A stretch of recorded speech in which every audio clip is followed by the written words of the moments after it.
Welcome to Diski Lovers. Kaizer Chiefs versus Mamelodi Sundown. Kaizer Chiefs 0, Mamelodi Sundown 0. What your thoughts say?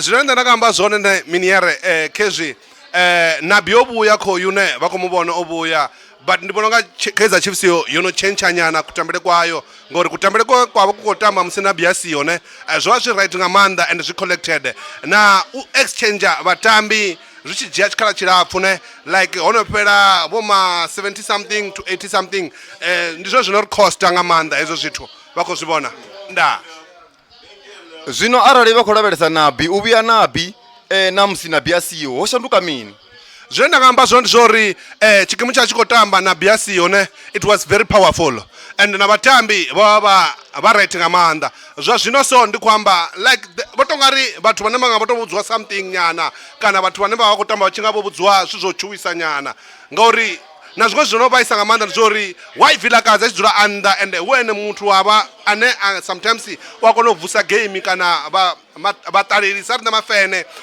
ra kona u khungwedza nga manda ra vona nga zwi atakuwisa nyana Kaizer Chiefs. Do you still have hope that Kaizer Chiefs can win this league?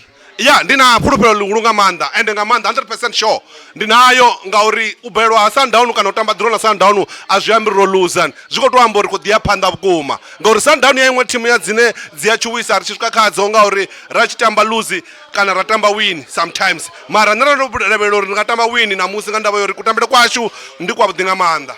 What can you say if you can meet Nabi now rari Nabi kholo dzula phala vangamubudza uri mini Nabi ndingamubudza uri Nabi sedzani game zwena nga sidza zwone zwori vatambi vanu divani vatambi vanu first 11 yanu khabe first 11 yanu not every time ni dzone ko vana first 11 in new always kana chipinga chote niko vana first 11 divani first 11 yanu.